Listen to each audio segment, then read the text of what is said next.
Okay, and I'll screen share.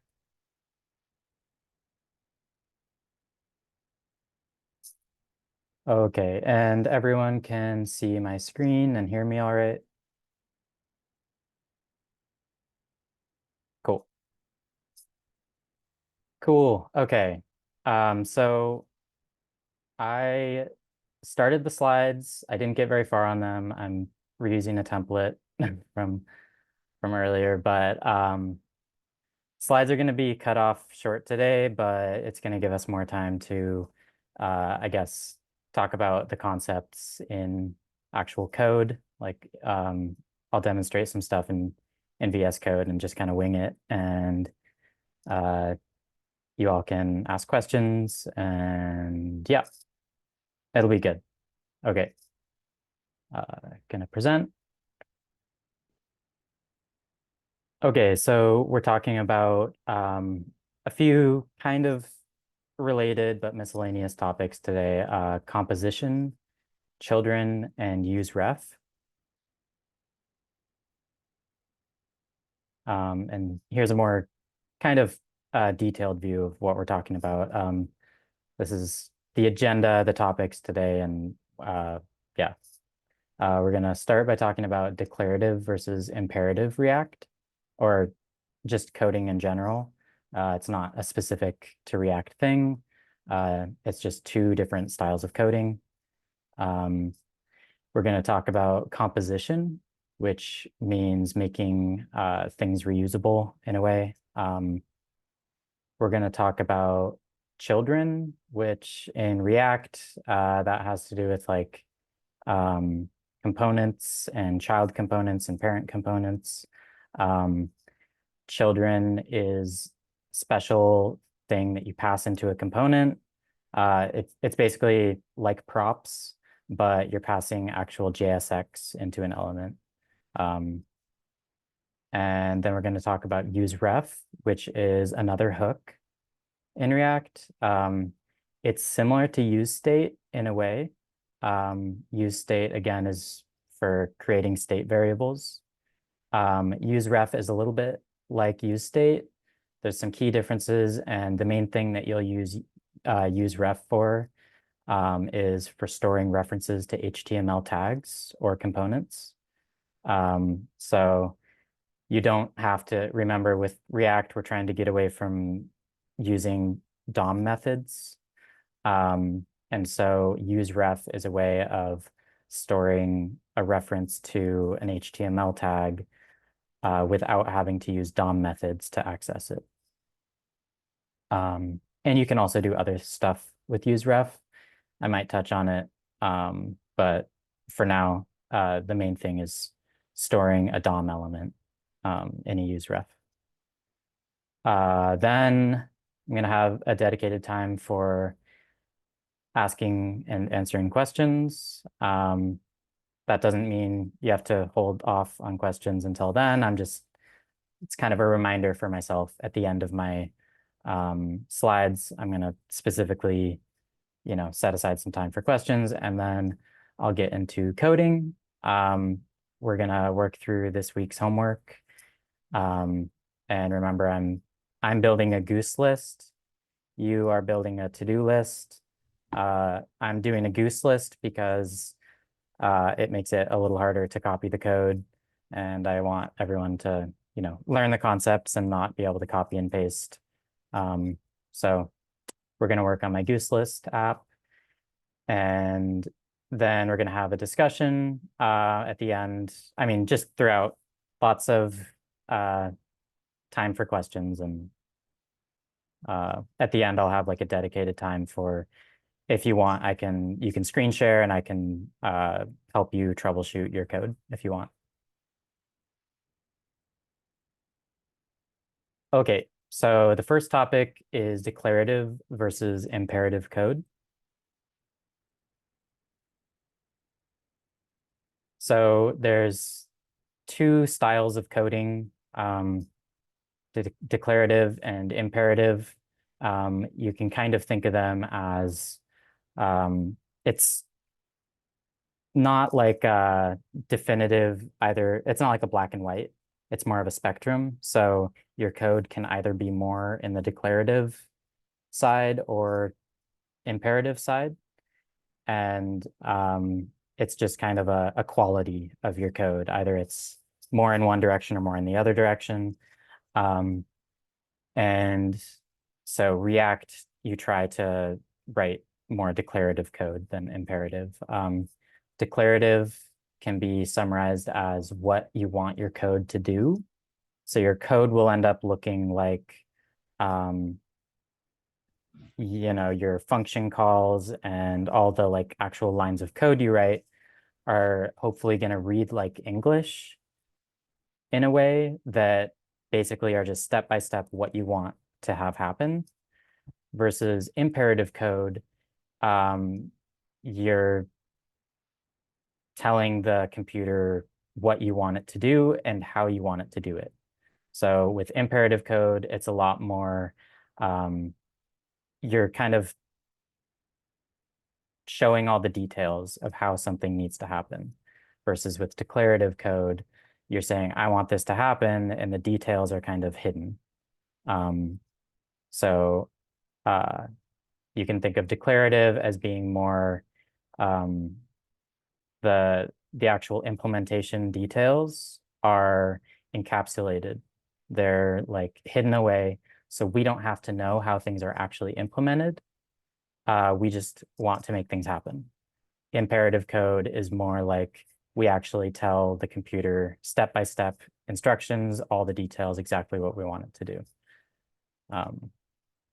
And so declarative tends to be easier to write, but it's a little bit less, you have less control over the details.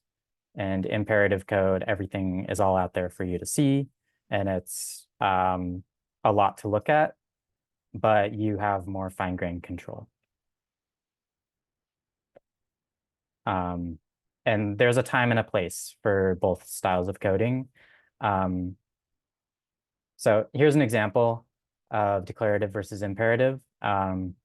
So in the declarative side, we have a numbers array, or both examples, we're doing the same thing. We have an array of numbers, and then we want to create a new array that's only the even numbers from this array. And so using a declarative type of syntax, and again, declarative and imperative, they're more coding styles. They're not like a specific, there's no like specific syntax that you use to make sure you're declarative versus imperative. It's more general quality or style of your code. It's a type of writing code.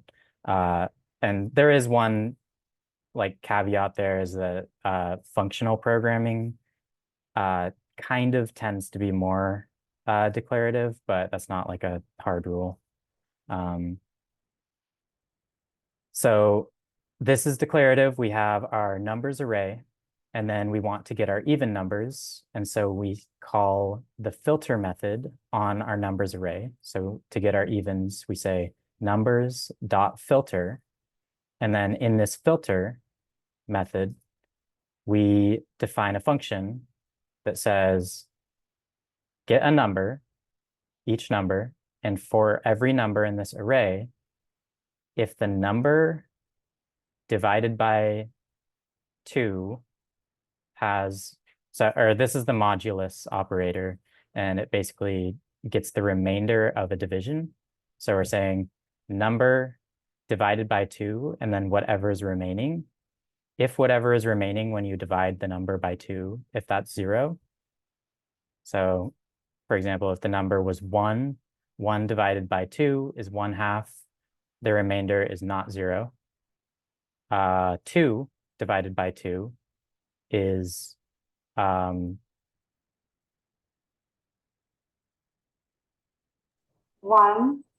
1. Wait, I feel like I might be describing I might be describing the modulus operator wrong. No, I think you did well. So the remainder of that would be 0. So that would be true in that case. Yeah. Okay, yeah. I was confusing myself. Yes. So the remainder of 2 divided by 2 is 0. So 2 is even. So if any number divided by 2 has a remainder of 0, then it's even. So our even numbers is basically being created through it's more semantic, it's more readable, or hopefully it should be more readable as if it's just basic English. And then we get our even numbers. In the imperative style, we declare our numbers array. We declare a new array for even numbers. And then we have a for loop. We're iterating through each number in the array. And then if the number at the current index or the current iterator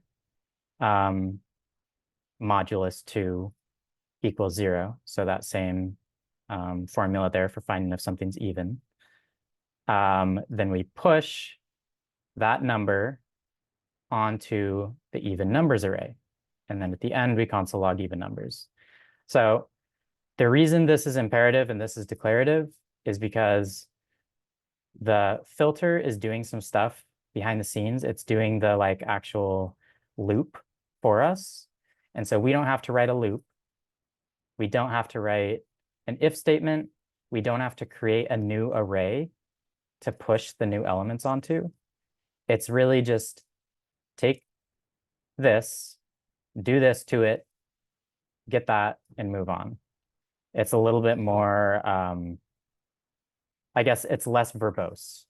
You have to write less code, and it should be more readable like English, ideally.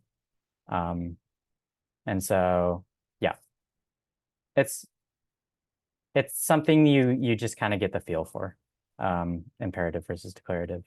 And React aims to be declarative. So the one of the main goals of React is it's abstracting the complexity of the DOM. So interacting with the DOM can be a very, you're really in the nitty-gritty details. When you're interacting with the DOM, you're having to update every little thing, and it can become really a lot of code that's just the actual details of how things work, and it makes it hard to see the big picture of what your app is actually doing. And so the purpose of React is really to try to abstract away all the complexity of updating your DOM. Okay, and I don't have a specific code example from this week to really tie in declarative versus imperative. Unfortunately, I mean, useRef is kind of, it's a more declarative way of interacting with HTML elements rather than using DOM methods. So that's one example, but okay, so composition. Composition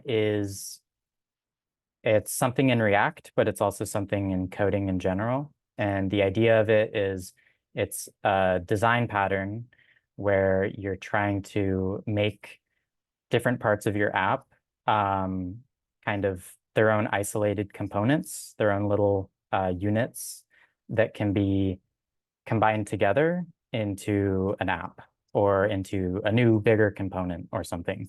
And so you can compare it to like Lego bricks, where you might have an input and an input component and a button component and a form component that has like, we could say this whole thing is a form component and it has individual components that make it up. And so it's this idea of a React app tends to be composed of many different components that all are holding other components within them. So it's a series of building blocks.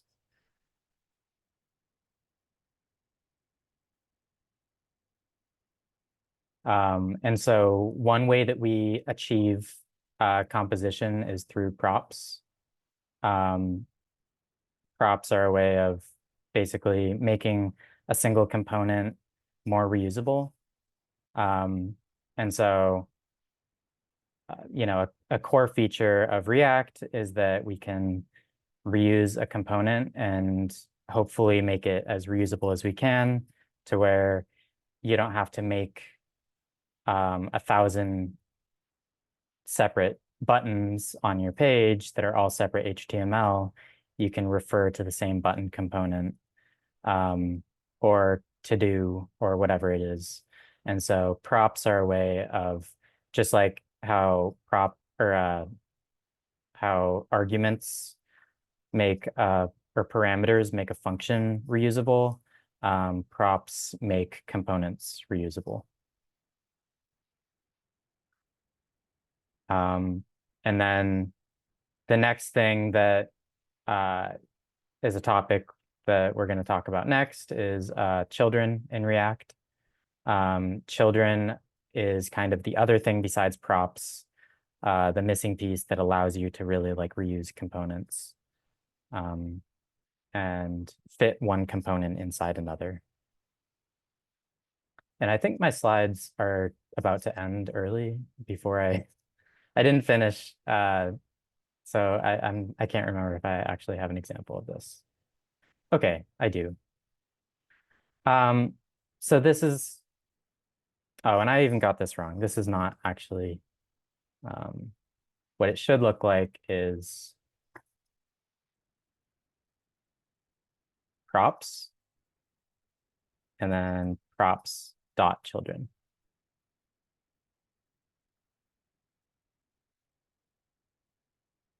Like that. And I'll, at this point, since I really am not, I don't have any other slides, I'm just gonna, from now on, I'm gonna like jump into my code editor, into VS Code, and I'll describe the rest of the concepts there, which could be fun. Okay, so actually, I'll pause really quick. Any questions so far? How's everyone feeling?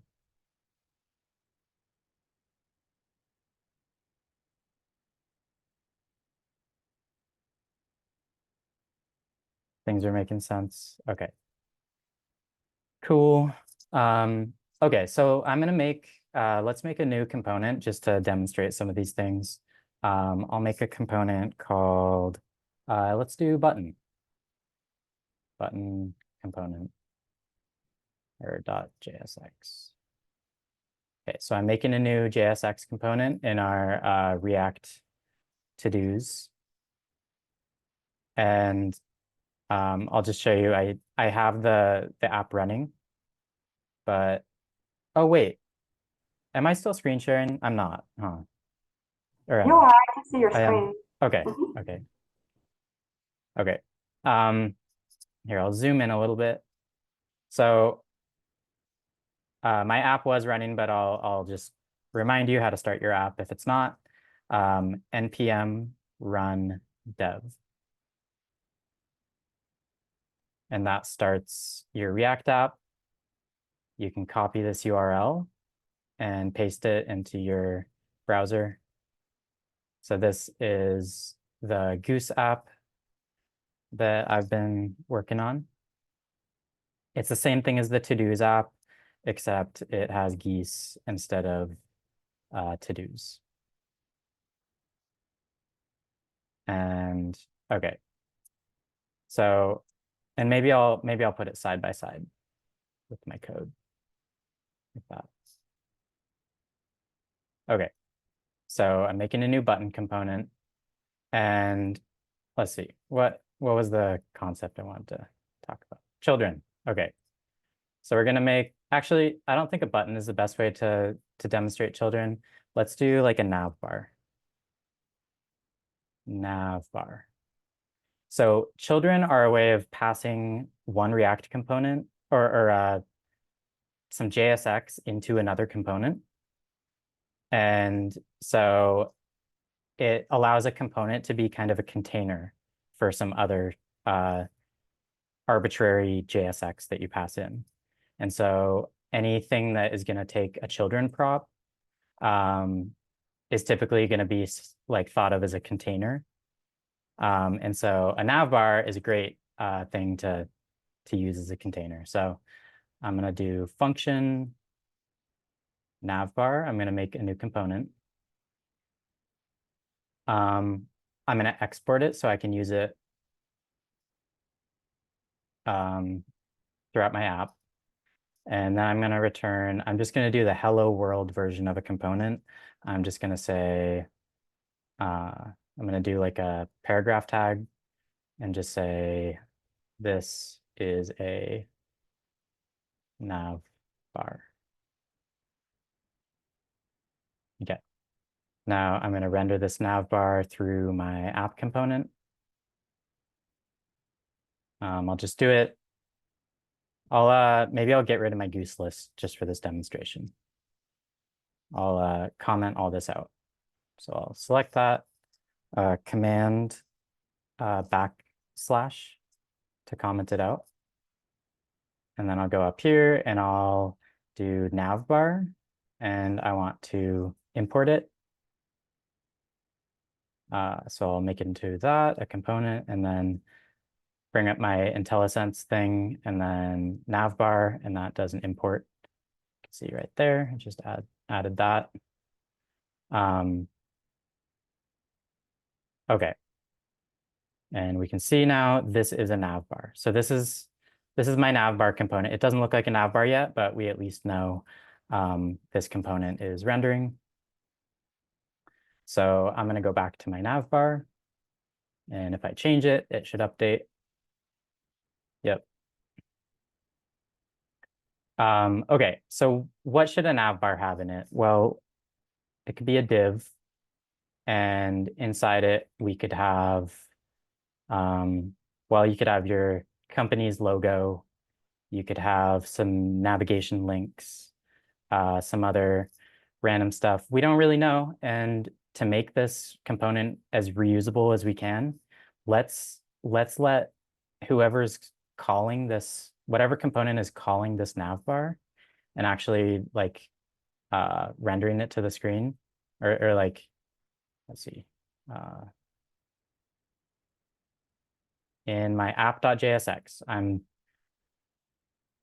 using the navbar component here. Let's make it so that this is where I decide what goes into the navbar. So I can do that through props, and I'll start by doing that. Props. And then in here, I could do props dot, and then whatever, let's say someone wants to render a link. And actually, let's just make a link. So gonna go like that, open up this component, and I'll do a link. Or an anchor tag, sorry. And then the href is going to be props.link. Okay, so our navbar now takes in props, and it can take in a link prop. The link prop is going to be a URL, and we could actually say link URL, and then the actual text of this link, we could do link text or something. Okay. So now when we call this function, we're going to want to pass in props for the link URL and link text. So navbar,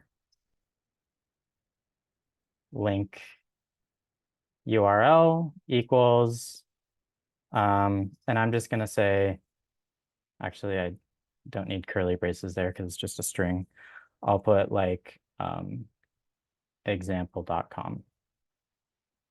And then the link text equals, example link. Okay, and so now I have an example link and I can click on it and it should take me to example.com. I might need the www.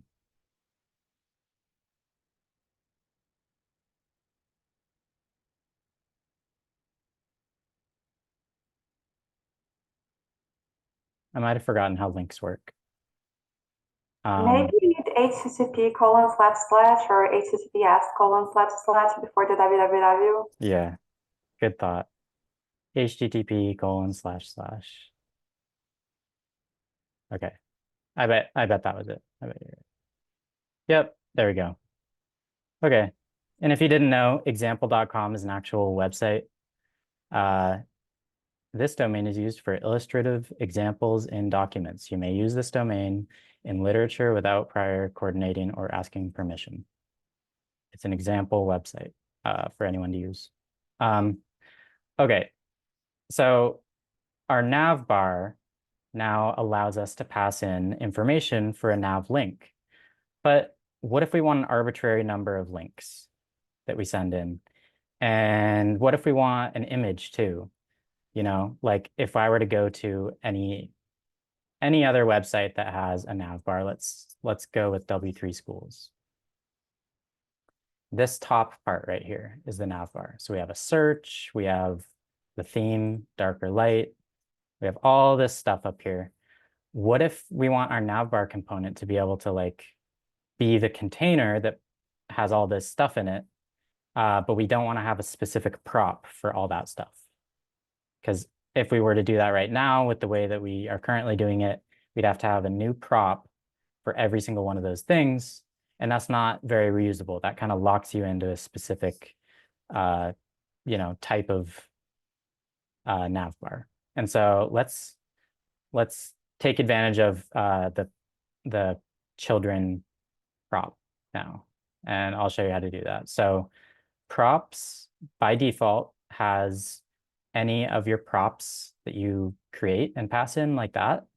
But there's a special type of prop called children. So I'm going to delete this link. So now our nav bar is only a div. And then I'm going to put curly braces, props dot children. And children is a special prop. The value of children will be whichever. So I'm going to delete these props now because we only have that children prop. And I'm going to make this was a self-closing tag like that. I'm going to instead make this an opening tag, and then it's going to have a matching closing tag like that. So now, so far, we haven't actually passed, like, components are like HTML, right? Or JSX is like HTML. So far, we haven't made components where we're actually passing in new JSX inside the component. And that's what children allows you to do. So we have our props.children, and the value of children will be anything that we pass in to these two components, or the opening and closing tag of your component. So if I were to pass in a link, or sorry, an A tag with an href of http:// example.com, example website. So now I'm passing in this link here in between the opening and closing tag. And then it shows up. And maybe I'll change the styling on that because I could actually change it right here. Let's say style equals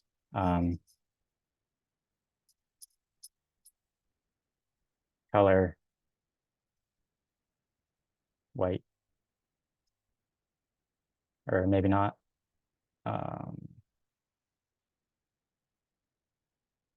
I'm forgetting how to do this. I think it's curlies and then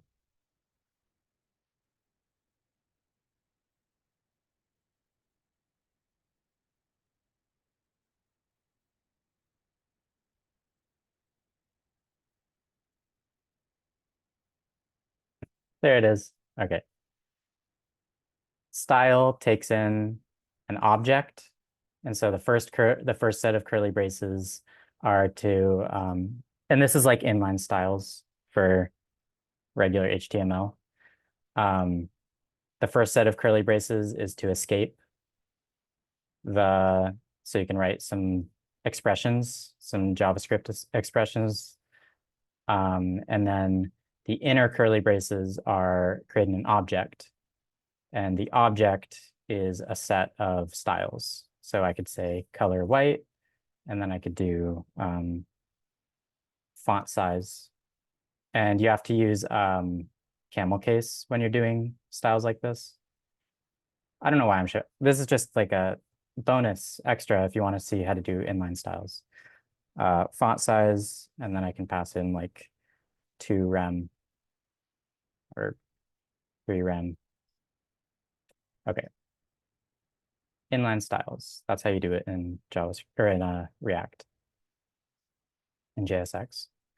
Okay, so the little detour, but the point I'm making here is that if you want a component that acts like a container and you can pass in any arbitrary JSX, you use the children prop, props.children, and then wherever you put props.children, you could imagine React takes anything that's in between these tags, copies it,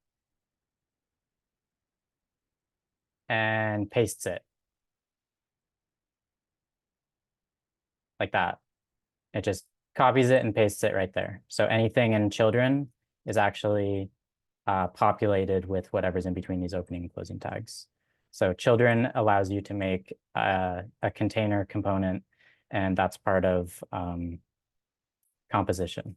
Helps make your components more reusable.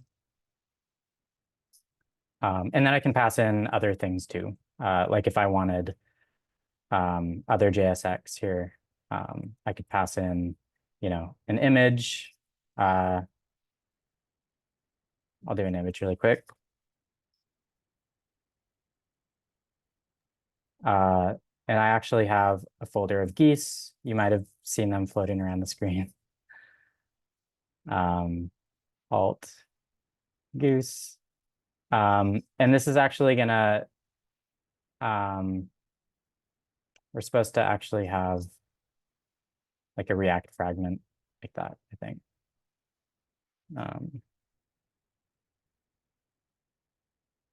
Oh, it's To not. move that fragment around like that without cutting and pasting, that would kind of cool.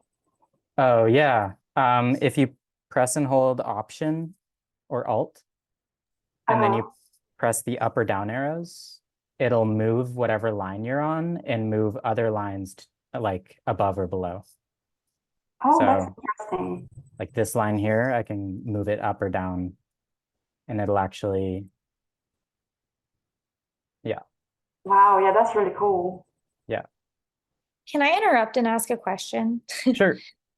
So like I get composition when it comes to like a section or something that you're gonna put things into, but they wanted us to do it with input and label, and they wanted us to use children in that regard. Can you also use children? You know how like inside the anchor tag, you have the style, the href. Can that also be considered children, like the attributes inside of the anchor tag? Or is that only when you're like have like a section or a div and you're adding like things inside of it? Yeah, I'm trying to make sure I understand your question. So the components, including all of their attributes and stuff, are being passed in as one huge thing. Like this entire thing is being passed in as children. Yeah, I get that. I get Okay. that. But in relation to like our homework, they want us to do it with with a label and an input, and they want us to use children there. But Mhm. there's not like a bunch of stuff you're inserting with a label and an input other than what's in between the actual like tags. Yeah. I guess like my question is like, you know how you have like an anchor tag here and you've Uh-huh. got like Oh, sorry. You might have cut out, or maybe I did. that can style and href be, that can't be children, right? That like misuses what children means, right? Like the Yeah, attribute. so the attributes, you Mhm. can pass you can still pass props in. So you might want to make a component that takes props and children, like regular props. So like if our nav bar, or I'll try to make it in reference to we could do an input. So I'm going to call this input.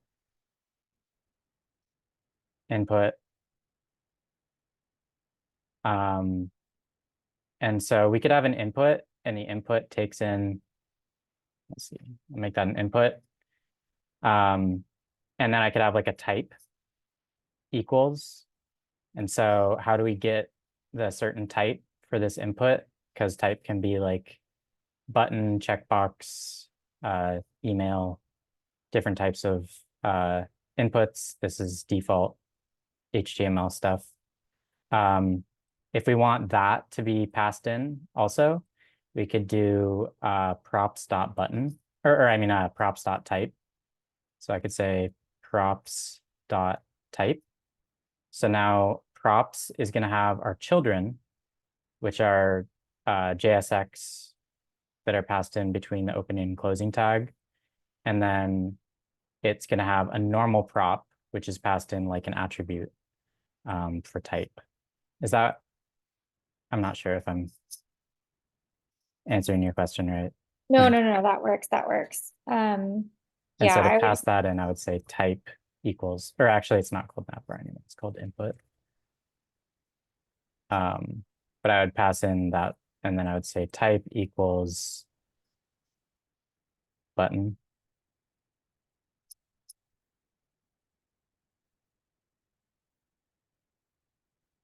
Sorry. Updating it because I changed the name. Might be broken now.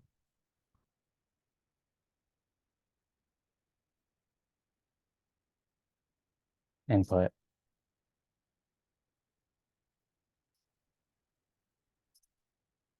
Having an issue. Type button.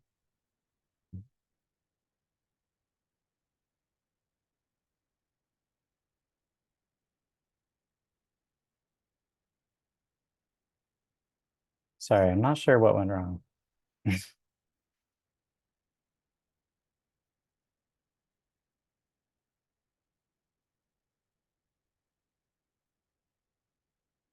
Okay, let's see.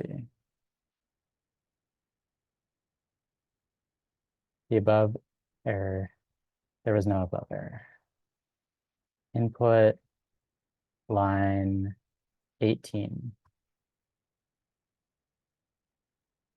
There aren't 18 lines. I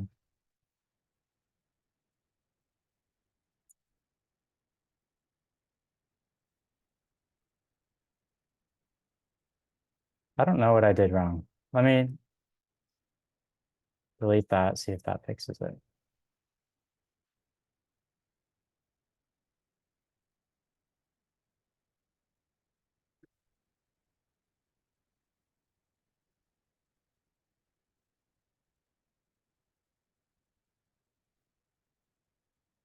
Okay.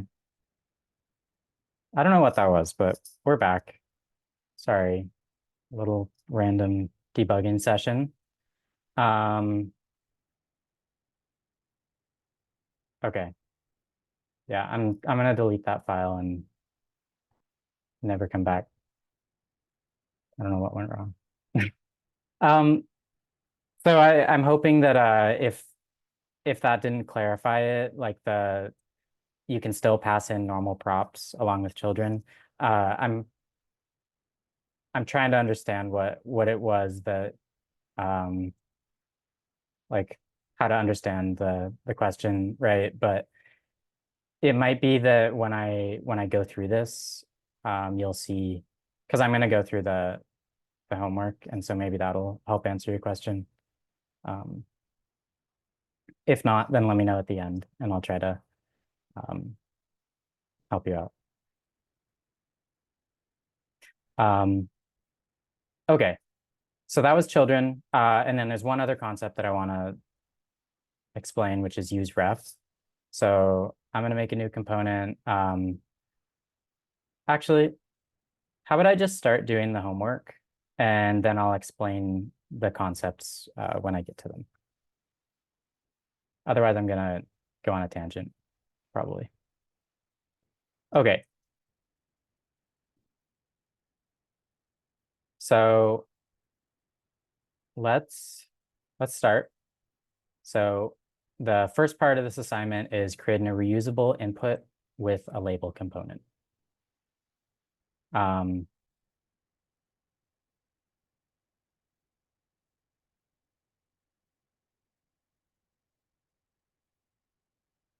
Okay, so we're going to go into our source directory and create a new file called inputwithlabel.jsx. So source, and I'm just gonna, there's a few different ways to make a new file in VS Code.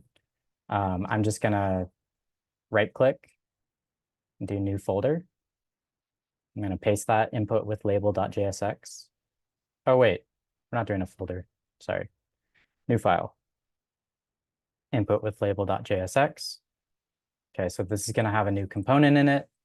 It's gonna be an input with a label as part of it. Okay, declare and export a new functional React component named input with label. Okay, so a React component is a normal JavaScript function. So I'm going to say function, input with label, like that. I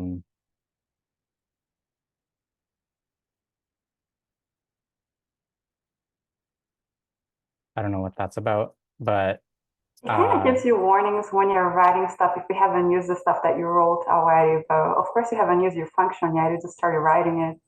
Yep. I think, yeah, the writing export will fix that because it's like, oh, okay, you're going to use that in a different file. But again, that's an ESLint thing. And if you go to ESLint, I added this to stop ESLint from complaining about prop types. In fact, I'll copy and paste that entire file content and put it in the chat. If anyone wants, you can paste that into your ESLint. As long as, if you get a problem, it might be because the file extension is different. I think sometimes this is .js or something, but if it's eslint.cjs, then you should be able to copy and paste that code that I just put in. And really the only thing I changed is, I think, is this specific rule, which you add to stop. Oh, this is for prop types. This is for no unused variables. So if you're getting ESLint complaining about stuff that aren't actual errors, those are, that file is how you configure those things. And there's just a list of defaults. Okay, back to our app. So I have this new component. It's empty right now. It's not doing anything. Input with label. So I'm going to move the label and input JSX from add to do form to input with label. So we have a label and input in our form already, and you can see that right here, this label and this input for entering the new goose. So I'm going to go to my add goose form, and this label right here, enter goose name, and this input. I'm going to copy these and put these in this new component that I just made. So copy or cut, you can do cut. I always forget that cut exists. I always just do copy and then delete, but cut does the same thing. Okay, and then I'm gonna go in here and I'm gonna say return. It's gonna be a multi-line return, so I'm gonna make sure to do parentheses. And then all my JSX is gonna go within these parentheses like that. I know that I just copied two components, and if I were to do it like that, we're trying to return two components at the base level, which isn't allowed, right? So we need to do a React fragment to fix that.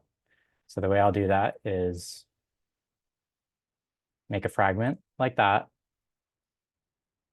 expand it, and then I'm going to use that that trick for moving lines around. I'm going to press and hold Option or Alt, and then press down, move those inside the component.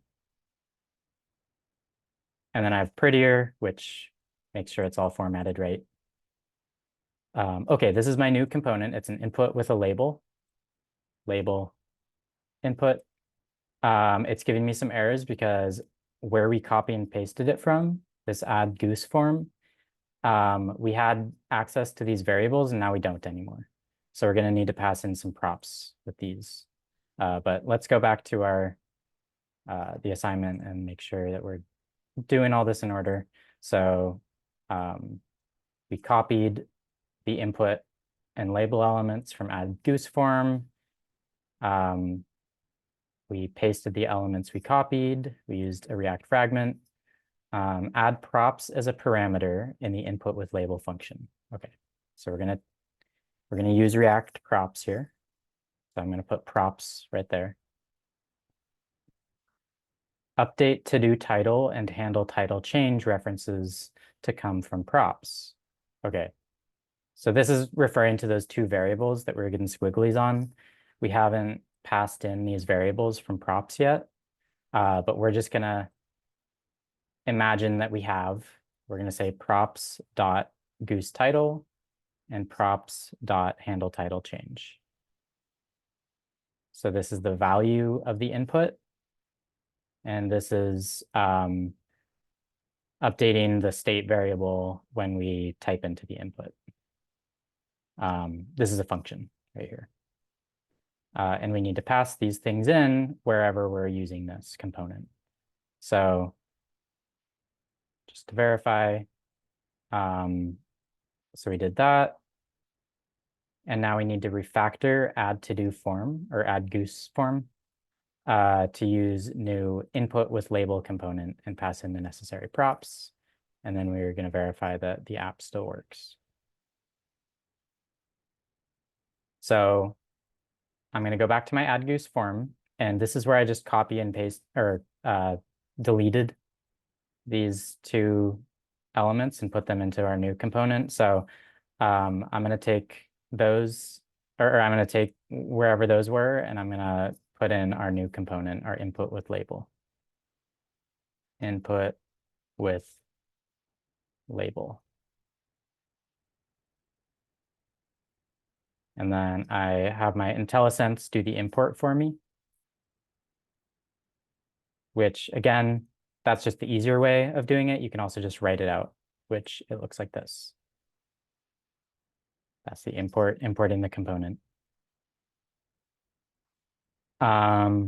This doesn't actually have to be, it doesn't have to have an opening and closing tag. It could be a self-closing component because we're not passing in any children.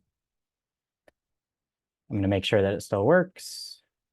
I don't have any new good goose names. I'm not going to be able to beat these ones. These were from ChatGPT. Oh, I don't want to ask ChatGPT again. That's okay. Goose. How about ugly duckling? Ugly duck. That's good. Love it. Okay. Ugly duckling. We need one of them. Okay. And I'm even going to do an emoji. Definitely not ugly. It's cute. Add goose. Oh, okay. It didn't show up. It looks like we somehow added an empty goose. So I'm gonna have to figure that out. Let's see. Oh, I forgot to pass in props. Okay, so that should fix that. So I'm gonna say, what are the props we need? I'm gonna go back here. We need goose title and handle title change. So here, where I use this component, I'm gonna say goose title equals, and then we already have a variable goose title here. So I'm just gonna pass in goose title. The name of the prop is right here. So we could rename it here if we wanted to. So that when we refer to it in the component, we use a different name for it, but here we want to keep the name the same. So it's a prop called goose title, and the value of it is our goose title variable. And then the other one was handle title change. Same thing, handle title change. Okay, let's try adding ugly duckling again. Yay, okay, it works. Now we have this empty goose. I could probably, actually, I can't go back and delete it, but that's going to be perfect because if you have checked out the assignment, we're actually going to be making a delete button on these. So I'll be able to delete that goose, not the ugly duckling, but the empty goose. Okay. So we did that. It still works correctly. So basically what we did is we made a new component that houses these, the input and label. That was what we did there. Great, now we have a reusable component, but what if we want to reuse this input with label in a different form? The label is hard-coded as title, which isn't very reusable. Let's fix that.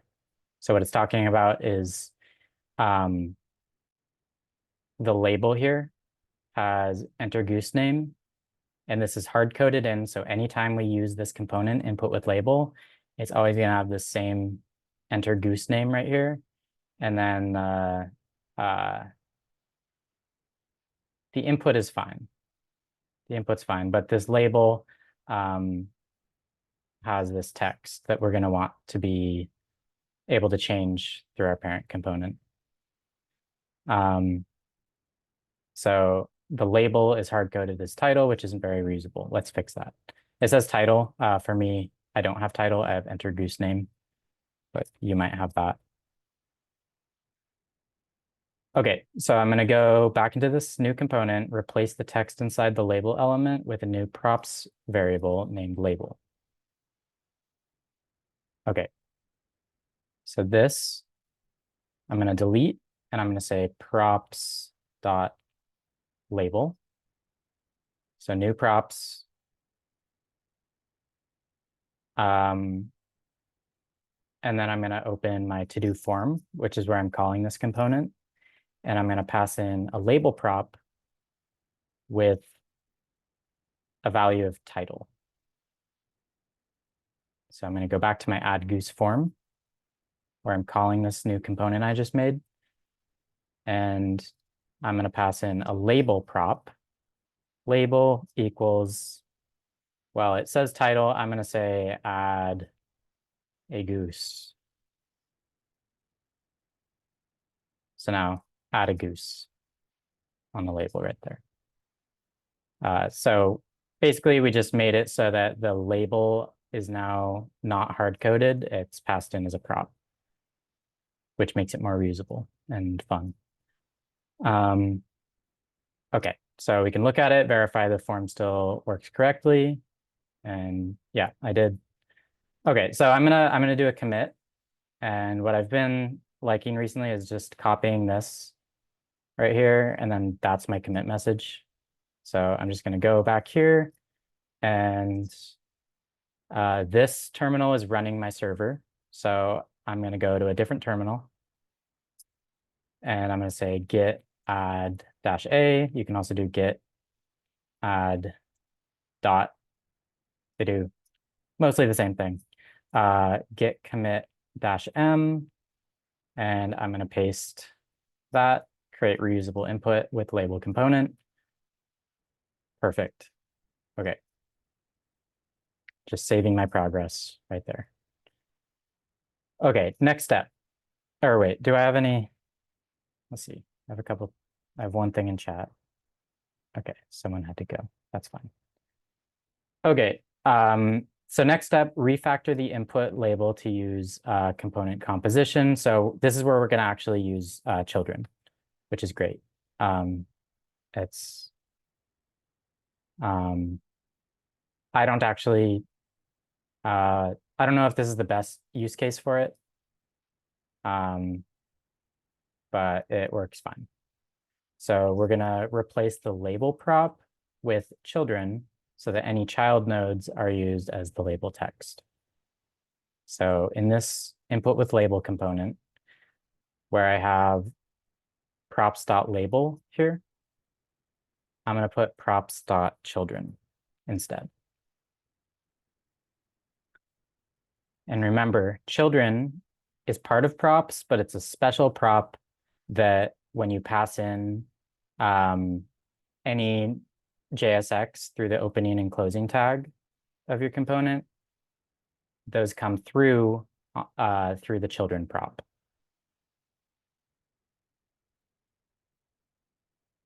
Okay, so we did that. Open your add to do form, which is where we're calling this component. Refactor the input with label component. Remove the label prop.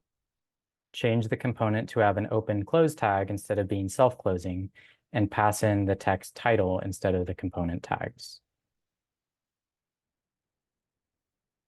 So add goose form. This is where we're calling the component here. So I'll keep that open. So this, right now we're using this component as a self-closing tag because we have that backslash right there. We can have an opening and closing tag for it too. So input with label. Okay, so now it has an opening and closing tag. Nothing's different except it has an opening and closing tag. But now in here, I can delete the label, add a goose. So I'm going to delete this. I'm going to copy it first because I want to paste that. Deleting that. And now in here, in between the opening and closing tag, I'm just going to put some text. And remember, this can be text. It could also be full-on JSX components. So I could pass in like a paragraph tag. I could do like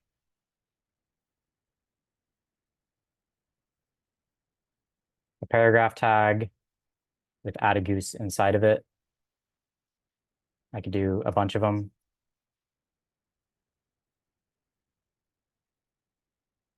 And it renders all these paragraph tags. For right now, we're not passing in actual JSX tags. We're just passing in some text. And just like HTML, like if we were making a div, we can pass in just text, just some text, but you can also pass in like a p tag. So in this component, in between the opening and closing tag, we can pass in just text. We can pass in more components. We can pass in JSX from default, like any form of valid JSX we can pass in here. So we're just passing in some text, add a goose. And that's it. We have to make sure that it works correctly. And then, I mean, that's not it for the assignment, but that's the next step done. I'm going to make sure it works really quick.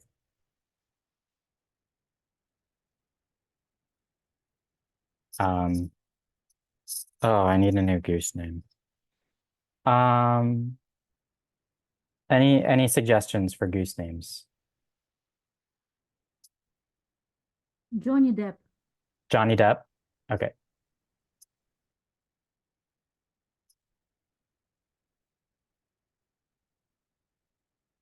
Sweet. Okay.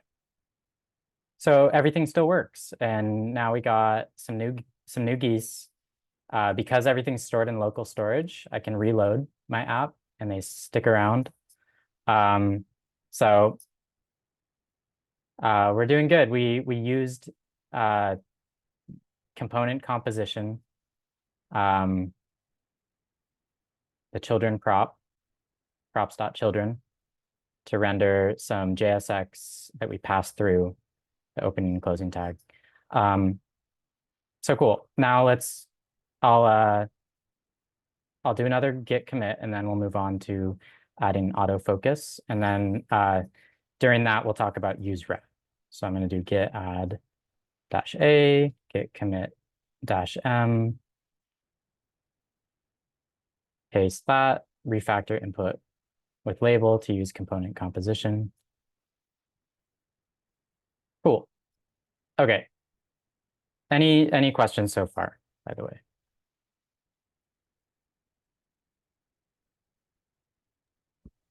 Rio, could you repeat one more time in the last example where you passing props.children and explain what exactly is within that prop?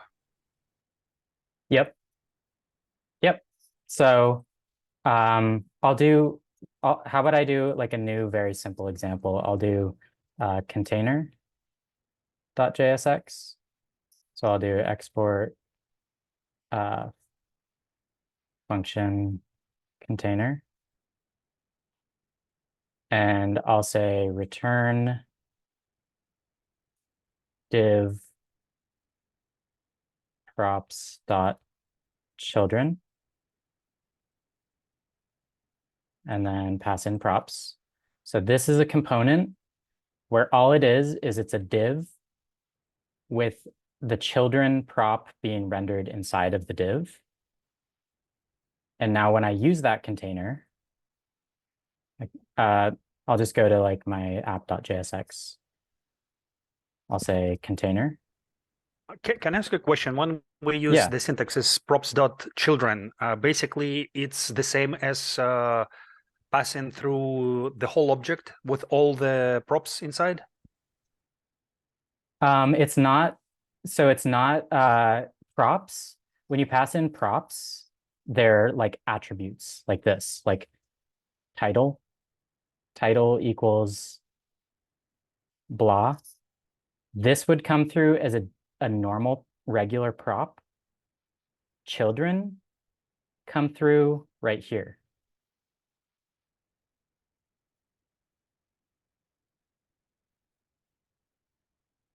This is where my question was with because I've seen the composition thing being used when you like did like what you did with a container or like a div or a section, and it's basically all the JSX in between it. But in this example, you were saying that text can be equivalent to JSX. It's whatever happening in between that component body. Yep. Right? Yep. Okay. So is it always the case that that's where and how we use props.children in between the components? Yep.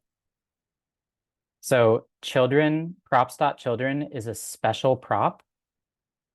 Children is not like other props. It's a special one that always gets the whatever you pass in between the opening and closing tag of that component. So you can pass in text. We could also pass in like a paragraph tag, like some JSX. You know, we could pass in a button.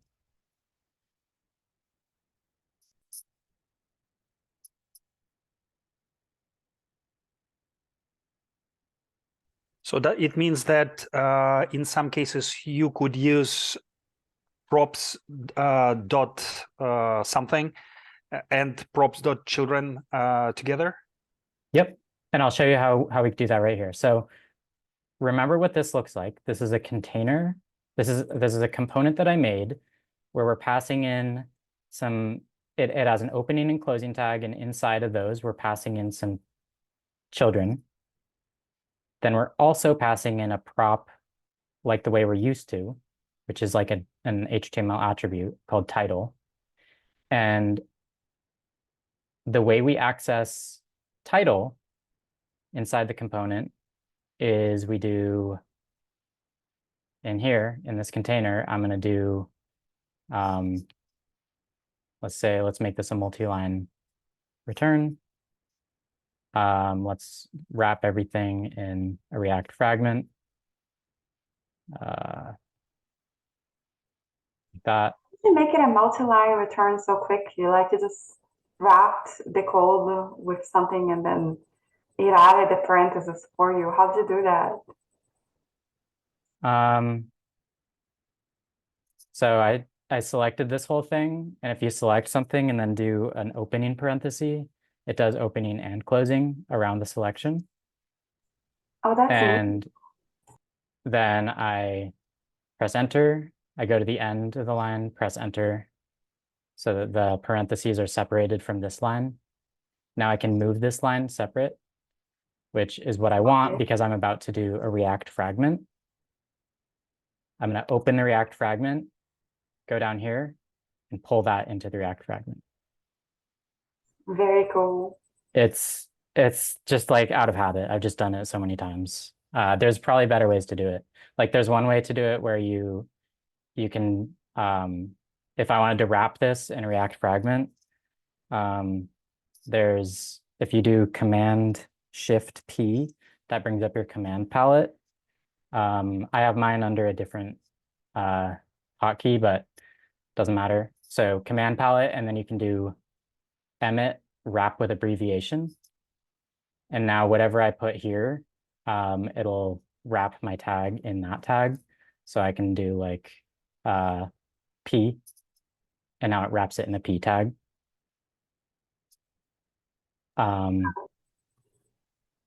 And also it might be an extension. I can't remember, but if I delete this P, it'll delete it in the closing tag too. So now that's a fragment. And then I can select all that and open close parentheses around it. Very, very neat. Okay, so remember we're passing in children through this, and then we also want the title, like a normal prop called title. And so I'm going to do another thing. I'm going to say, let's just do another div here, and we can do props dot title. And now title, we're passing in a different way, right? We're passing in through, it looks like an attribute as part of the opening tag, whereas the children are being passed in between the opening and closing tag. So it's different. They're coming through, or we pass them in a different way, but they're both coming through props. So props.children is more like a content. Yep. Props.children is the children. The reason it's called children is because it's the children components, or it's the children elements. So like your container is the parent element, and then these are child elements. And so in like the DOM tree, these children components are going to be accessible in this component through props.children. And just another side note, you can still pass them in through something like I could do a prop called children, and I can actually pass them in like that. I think it'll let me. Oh, one parent element. So I need to do a React fragment here. React fragment.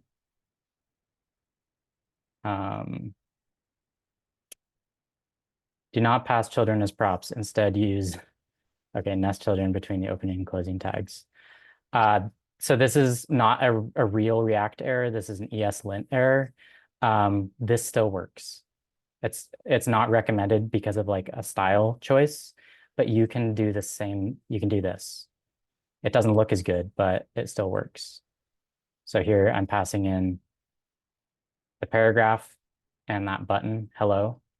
I'm passing both of those in, and they're being passed straight through the container and being rendered right here. And functionally wise, it's the same if we put inside the the component, what do you call it in this? In the children prop, Yeah, like the actual named one. if you put in inside this triangle parenthesis, and if you put inside the component, is it the same thing? Sorry, I'm trying to understand the question here. So if you just showed us the way how you put children as a regular prop. Yep. Versus how you would normally put props.children between the components, Yep. opening and closing components. Mhm. So if you put inside the opening and closing components, or if you put as a regular prop, does it have the same functionality? It's just Yep. different syntaxes. Yep. Same Gotcha. functionality. Gotcha. Thank you. Yep. It's just this is a little bit like less intuitive. And like coming back to the idea of declarative versus imperative code, what's actually going to be rendered to the DOM is more in line with that, passing it in through the opening and closing tags. That's more in line with what we're going to actually see on our page. Like if you inspect and look at the HTML here, right here.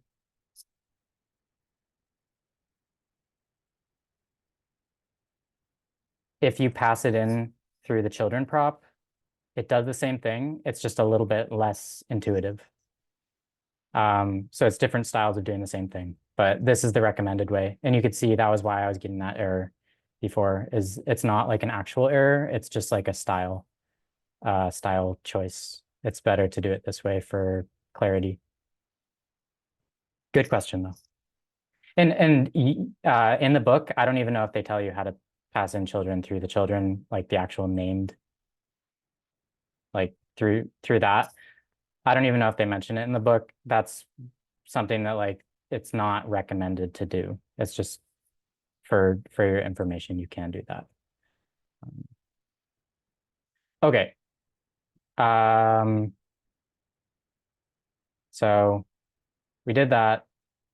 I can't even remember what was the last. Oh, I was showing an example of this container. So I'm gonna delete that because we're not using that anymore. Delete that. Okay. So I'm gonna move on to this last, almost last step. Add autofocus to input. So we're going to talk about useRef here. That's going to be awesome. So I'm going to go to my input with label and add an autofocus prop to the input element. So input with label, this is this new input that we just made that takes in props and stuff. And to our input, I'm going to make a new attribute on it called autofocus. This is a default HTML thing. This is not a React thing specifically. This is HTML. If you have an input and you want it to be auto-focused when you load your page. So when I load my page up, oh,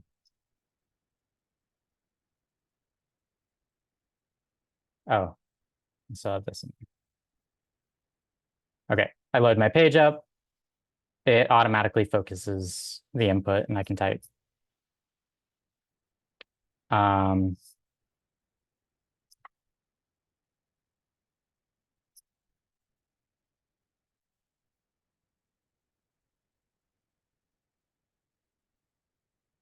Okay. So that's what that does. Now, view your application in browser, verify that the input element is focused on page load. So we did that. The input is focused automatically, but what happens when you submit the add goose form? The focus is lost. So let's update our code so that the input element is focused on every render. Okay.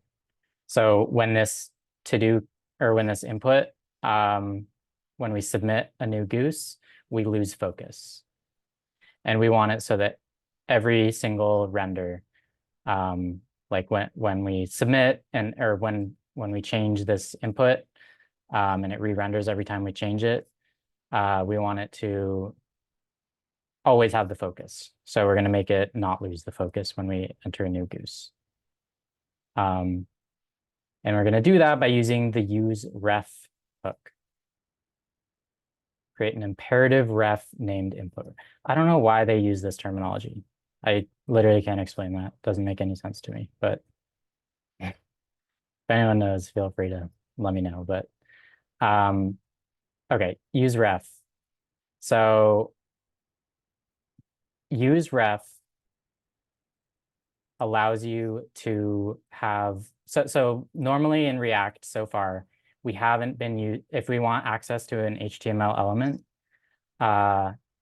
like we have them right here, right? But if you want to actually store the information from one of these in a variable, well, we still would have to go the old way. We'd have to do document.get element by ID or query selector, document.query selector, and we could get the input. So I could store that in an input. Input equals document.get element or query selector input. And I'm going to console log that out, and we can see that we're going to get an input.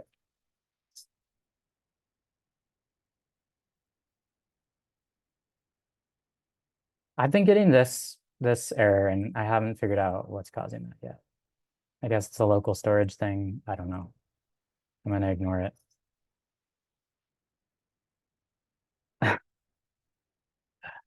I'm ignoring it. Okay. Oh, no. Okay. So this isn't actually going to work. The reason this isn't going to work is because it's basically running this code before our input is even on the page. So it starts to get rendered to the page after this component is returned. And when the component is running, there isn't an input on the page. So this is not the correct way in React to get access to a DOM element. And remember, like, React tries to make it so you don't have to use DOM elements as much as possible. But sometimes you do still need to use them, and that's what useRef is for. So I'm going to say const, let's see, what should I call it? Input ref.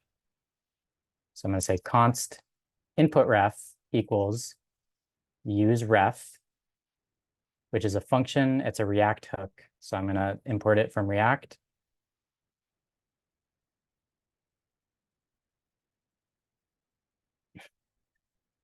You're seeing that behind the scenes, the graph for the magic geese that are showing up, or the grid for the geese, the goose grid. Okay, so we have this ref. So useRef, and I'll just put a comment here because I haven't like formally really introduced it.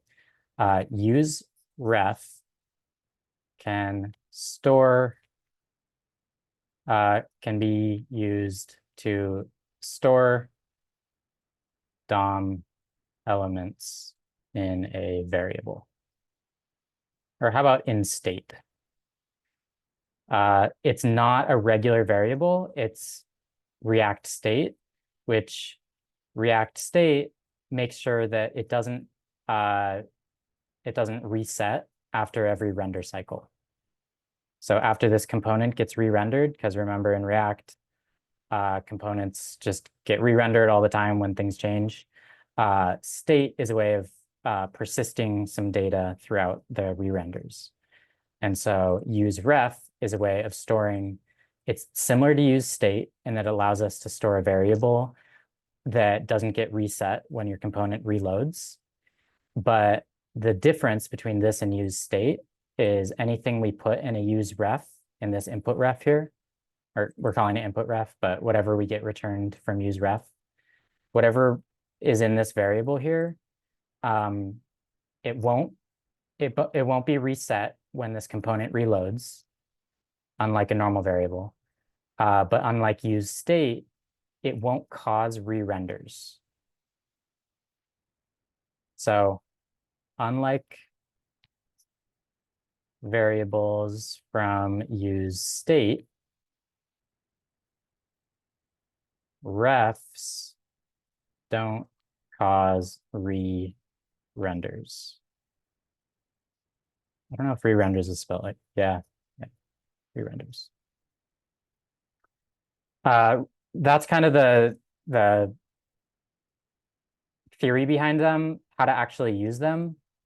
Well, if we want to store this input or this label, let's say we want to store this, I think we want to store this input, right? We want to store this input in a variable.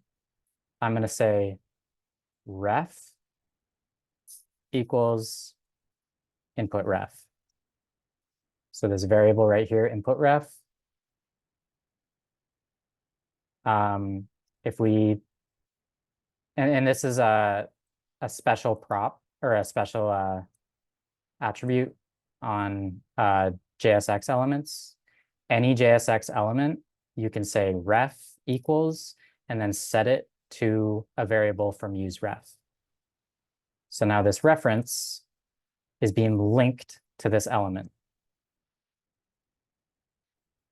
And then to get the value of this, if I were to just do like console log input ref or whatever, that's not the actual DOM element.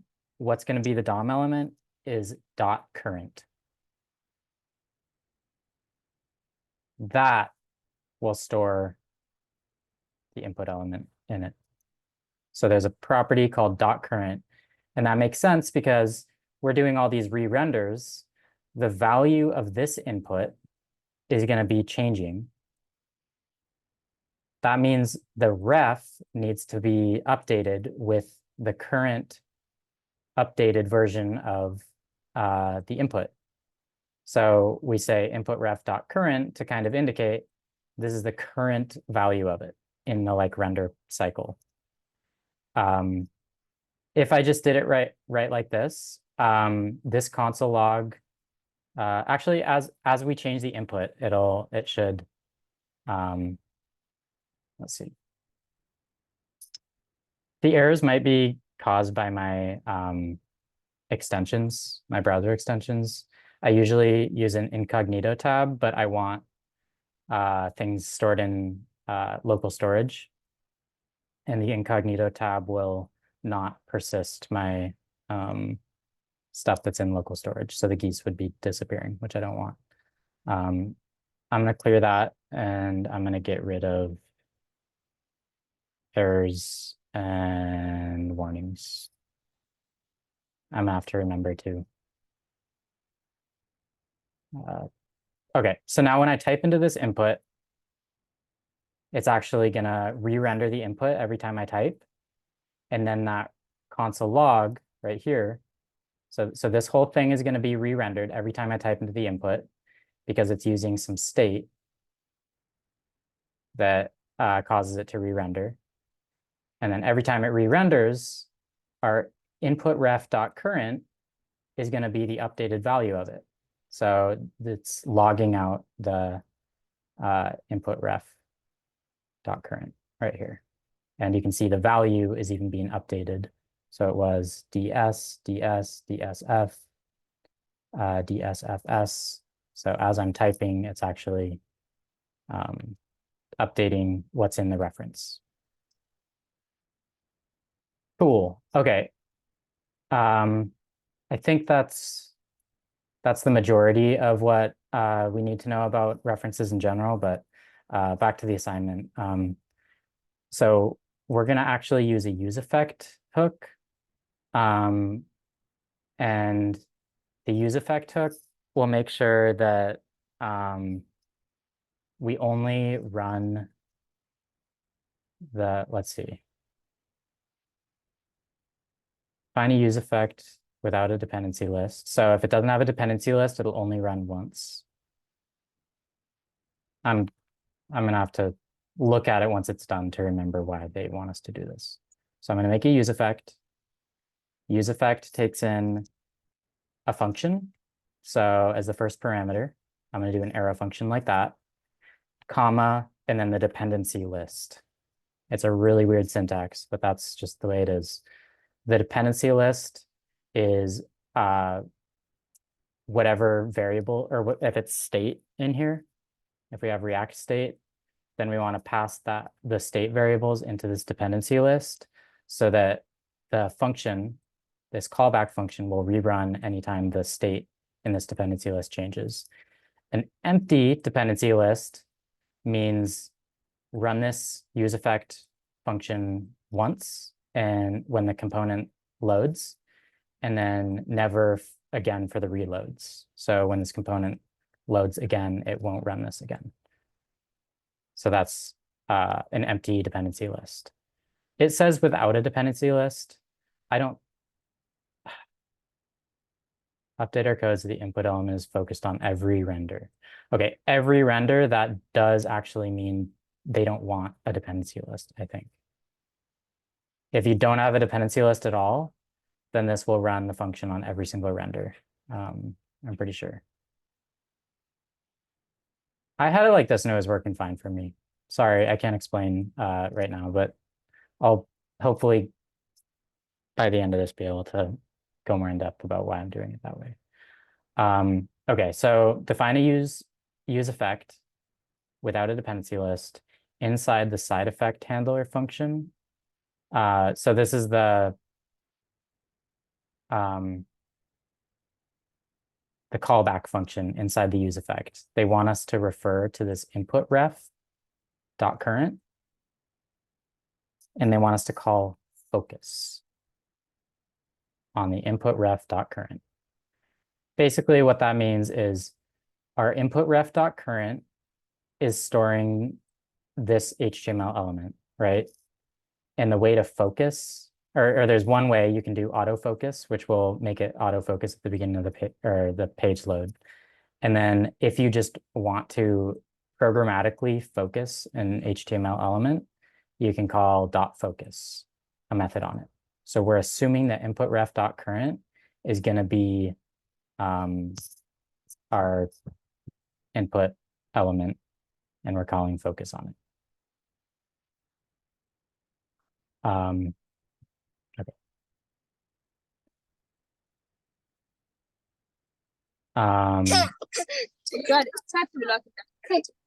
Remove the autofocus. Remove the autofocus prop on the input element. Okay, so we're going to remove this autofocus. We don't need that anymore. Add a ref prop with the value of input ref to the input element. Okay, I already did that. Ref with the value of input ref. View your application in the browser, verify that the input element is focused on page load, enter a new to-do, add to-do, and verify the input element is refocused automatically. Okay, so that was all just to make sure that when we load the page, we get focus, which we do. Type, or wait, I don't want to just put any goose in there. We need another goose suggestion. Does anyone have a goose name to offer up? Brad Pitt, of course. Brad Pitt? Okay. 2 P's, right? I think it's 2 P's. Okay, or T's, sorry. Okay. Yeah, it has 2 T's. Cool. I'm glad because I couldn't take that back. It's committed now. Okay. So there's Brad Pitt. And oh, I forgot to check whether, okay, we need another goose. Any other suggestions? Tom Cruise? Tom Cruise. Perfect. Okay. I need to remember, we're looking to make sure that the input is still focused after I add the goose. Yep. So my cursor is still blinking, which means the input is still focused. So that worked. And just to zoom out and remember what we were doing here, we're storing this input element as like a DOM element. We're storing this in this input ref variable that we get from useRef. useRef is a React hook that helps us store stuff. The main thing you're going to use it for is storing DOM elements. We pass the input ref to the ref attribute to tell it which component to store. So we're storing the input or which DOM node, which DOM element to store. So we're storing the input in this input ref variable. And the way we define which element gets stored there is by ref equals input ref on whichever element we want. If I were to do it like this, label would now be the input ref, or the input ref would now store the label in it. But I want to store the input. Now, in our use effect, the reason we're using a use effect is because use effects do crazy stuff and rerun a function, rerun some code at certain times, certain intervals, or like depending on what's in our dependency list here. With nothing in the dependency list, this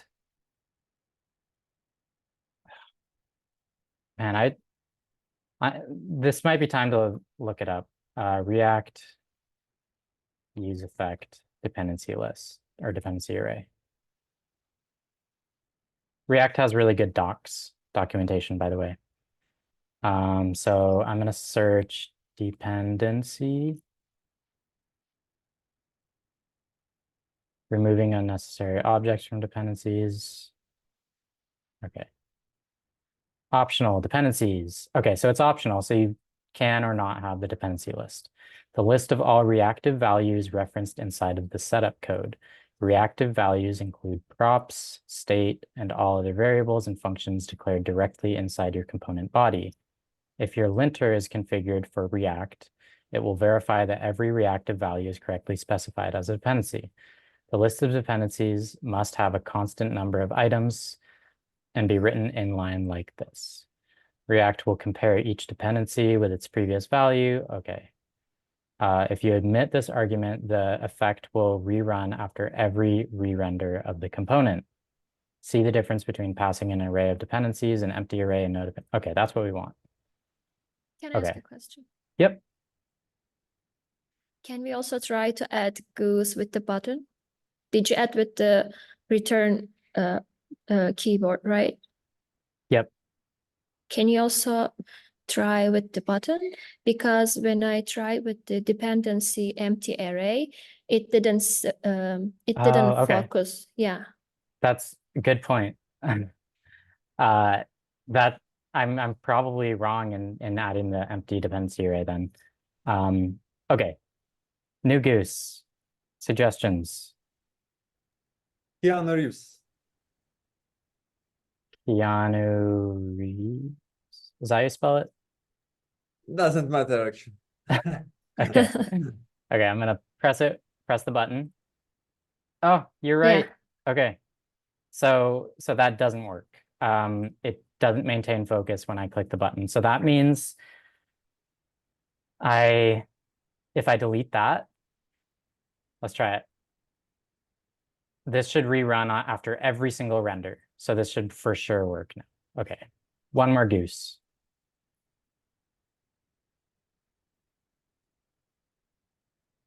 Sandra Bullock. Who's duck? Sandra. Is that? I don't know. I don't know. Bollocks. Sure. Hey, it worked. Okay. Yeah. So I added it and it maintains focus. So I learned something new today. When you don't have the dependency array, it will rerun every single render. Something that I don't use this very often for like I always have the dependency list, but that's a good case for not having it, is when you want it to run after every render. Okay. I don't know why you do that instead of just that, like not having a use effect at all, because it seems like it would rerun after every render either way, but maybe not. I don't know. But that works. That's perfect. We're doing it. Okay.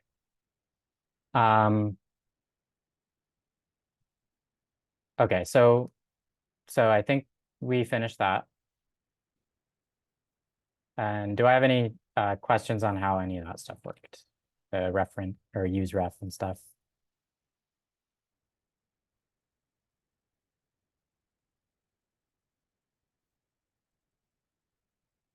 No.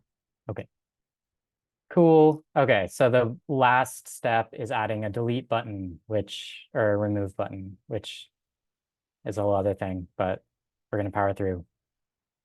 Add remove button to list items. So each of these geese, we need to be able to delete it, remove it with a button. So we're gonna open our to-do list item or our goose list item and add a button element. Type button, that's unnecessary. I looked it up yesterday. Inside the list item with the text remove. So goose list item. So this is what our each of these items, these list items, that's all that they are right now. But we're gonna actually change it to have, let's see, we're gonna do the whole parentheses, separate that out. Actually, I don't need to wrap it in a fragment. I just need to put a button here like that with the text of remove.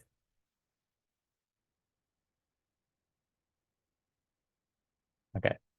And I already did a bunch of CSS style, like I already walked through this assignment and did CSS styling in case you're wondering why things look good right off the bat. It's probably going to look kind of crazy and you're going to have to make the buttons fit well into the inputs, but that's why, in case you're wondering why my buttons and stuff are styled to look okay already. Okay, so we have these remove buttons, but they're not doing anything. I can click them and it doesn't actually remove because we're coding, and when you code stuff, it doesn't just work right off the bat. Okay, so we have our remove buttons.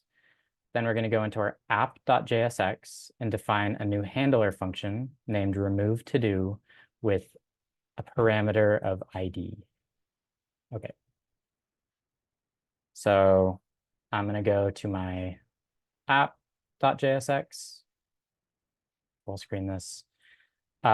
Remember, a handler function is like this. It's a function that we pass into a component that does it uses some state. Like we have our goose list and set goose list here. We make the function for changing the goose list, like adding a new goose. We define that here, and then we pass that function down to our components. So the component can call the function, but the function's defined here. It's a callback function. So we're going to do another one. Also called, well, in this case, it's a handler function, but the more general term for a function that gets passed around is a callback function. Okay, so we're making a new one, handler function for removing a to-do. It's going to take in an ID parameter. And let's see if I can do this from memory. So we need to store, or what we need to do is we have our goose list. When we call this function and pass in the ID of a goose, we need to find the goose in our goose list that has a matching ID and remove it. And the way that you can do that is by using, we're going to create a new array that has all of the geese except for the one that we want to remove with that ID. So we're going to use the filter method. So I'm going to say const filtered geese equals, it's going to equal our goose list dot filter. So that's an array method, just like dot map or for each. Filter is another one of those. And this will run some function on every element of our goose list. So every goose. So we're going to pass in a callback function. And the syntax gets really crazy because that's how callback functions work. I'm going to say the function gets a goose. So for every goose, we're going to do something. And how does filter work? Well, when the expression in the function body, like whatever the function returns, the function has to return true or false. If it returns true, then that element, this current goose, which returned true, gets added to the filtered geese. If it returns false for that element, it doesn't get returned to filtered geese. So basically our expression here needs to be whenever the goose ID equals the ID that we passed in as a parameter, we don't add that goose. So we have to return false. So I'm going to say when the goose dot ID equals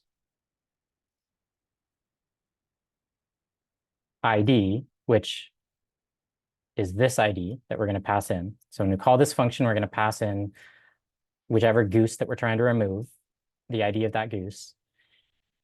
It will run this function, and for every goose, it'll return true, which will add that goose when the ID equals the goose ID. And the problem with this is actually going to return true once. It's going to return true for the single goose that we want to remove, but we actually want it to be the opposite. We want to return true for every single goose except for that goose. So I'm going to say, and I have a font ligatures turned on. So I have a special type of font that makes these like cool things like that. It's not, just so you're not confused, all that is I typed in equals or exclamation point equals without the spaces. But for me, my font automatically turns it into these cool things. So just so you know what that is, it's an exclamation point equals, which means this ID, or what's on the left here, this goose ID, when it doesn't equal this ID, and it's two equal signs, so it's strict equality, it's type, it takes in the type into consideration. So if one was a string, one was a number, it still wouldn't return true. So anyways, that's what the filter needs to look like. We're making a version of this goose array that has every single goose except the one whose ID matches the ID that we pass into the function. And then we're going to set our goose list to the new filtered geese array.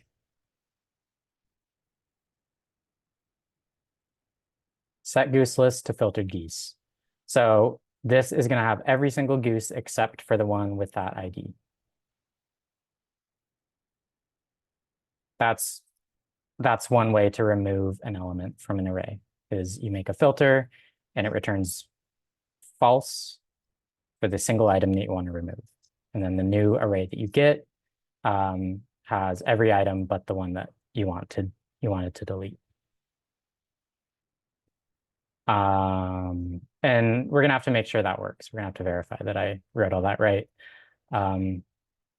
by calling the function. So define the handler function. Inside the function, remove the item with the given ID from to-do list, hint use filter or splice. I use filter. Call the set to-do list state setter and pass the new modified array. So we're updating the state, the goose list, with the new filtered array. Then we're going to pass this handler function as a callback handler prop named onRemoveToDo to the to-do list component. So basically what that's saying is I made this function, now I want to use it. Where am I using it? Well, I need to pass it to the goose list component. So I'm going to say on remove goose. And we're going to pass in a prop that's that function for removing a goose. So this remove goose function I'm passing in as a prop to goose list. Now in the goose list, I need to make sure that each of these goose list items has access to this function. So I'm going to say on remove goose equals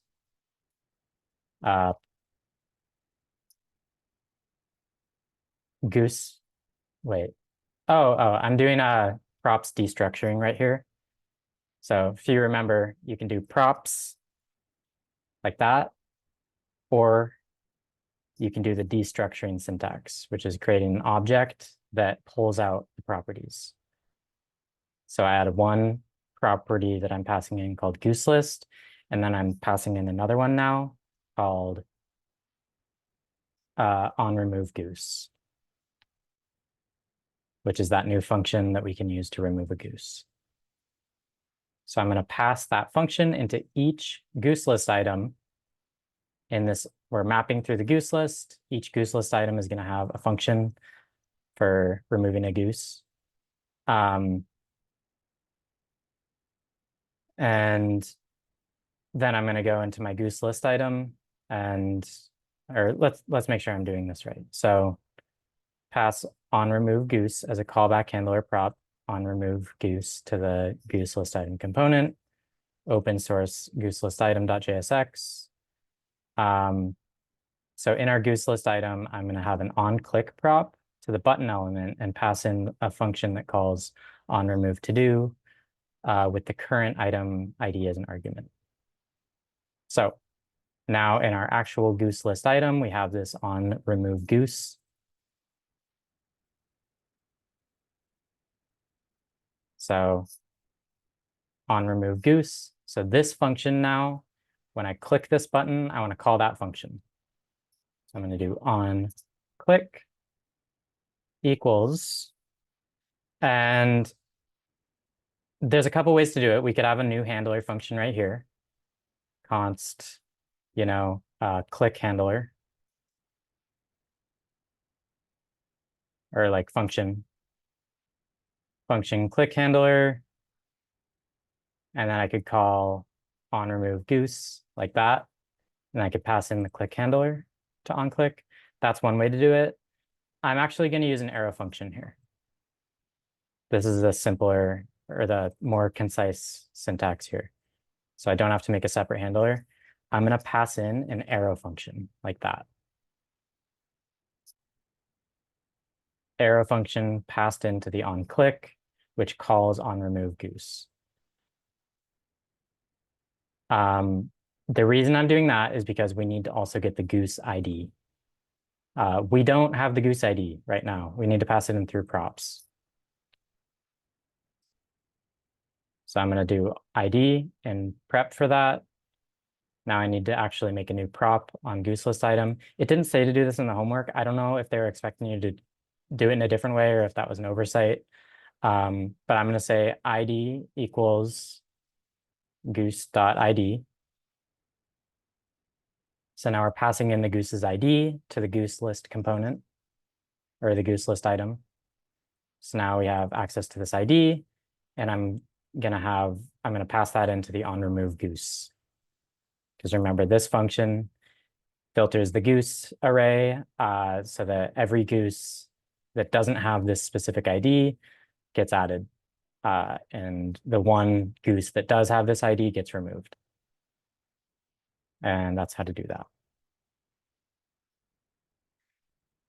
And just to verify, I'm going to try it out. I'm going to try removing a goose and seeing if it works. So let's try removing this empty goose. Yep. I was able to remove the empty goose. Should I try removing Sanda bollocks? Yep. Okay, so we're done. We're auto-focusing, we're removing geese, we're adding geese, we're storing it in local storage. So we have persistent geese. And yeah, Yep, that's the end. So I'm gonna do a git commit and then some final, if anyone has any final like questions or needs help, I'll be around for that for a minute.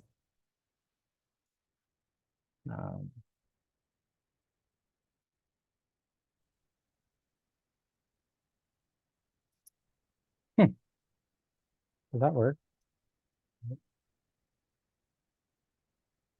Yeah.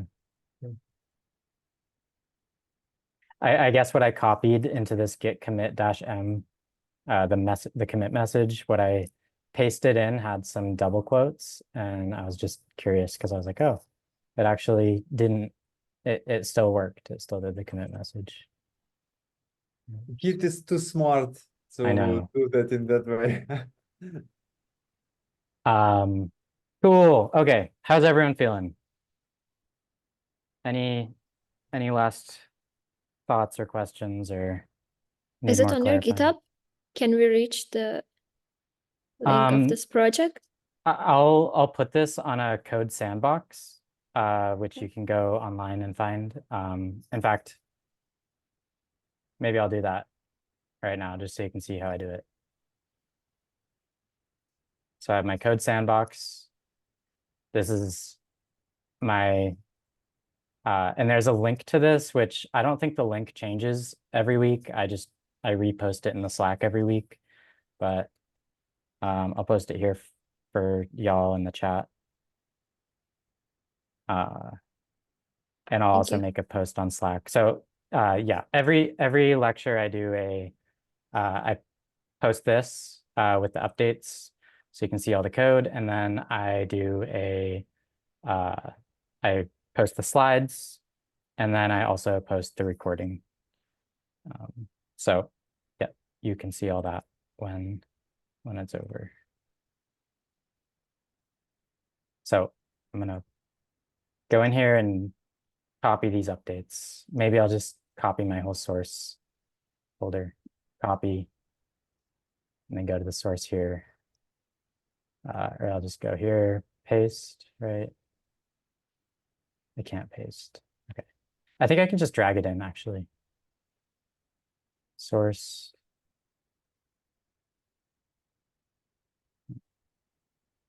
Maybe I'll show it in Finder. Reveal in Finder.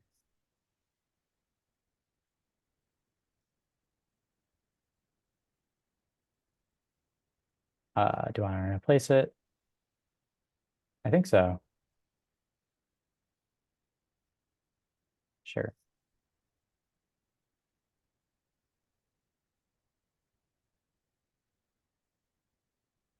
Okay. Oh, I might have broke everything. I'll fix it and then I'll paste the link. Okay, thank you. It's been 2 hours and thank you so much. You spent your time for us. It's really helpful. Of course. I'm happy to help. And one more time, congratulations on being a tutor of the month. Thank you so much, Ria. Thank you. Yeah, that Oh was. yes, you totally deserved it. You're great. Thank you. I appreciate that. Yeah, that was a cool surprise. So, okay. Thank you, everyone. Yeah, I'll see you next week. Are you gonna drop in the Thanks a lot, Rio. As usual, perfect, understandable, and clear. Thanks. Yes, Glad to you hear it. clarified so many things about this lesson. I really appreciate it. I'm glad. Are you gonna drop in that Slack, the one you recorded? Yep, I'll post the recording in Slack. It usually takes like an hour to upload to YouTube, but yeah, I'll be posting a link. Okay, thank you. All right, thank you so much. Okay. Bye, Thank y'all. you. It was so Bye. chill. Have a good rest of your afternoon.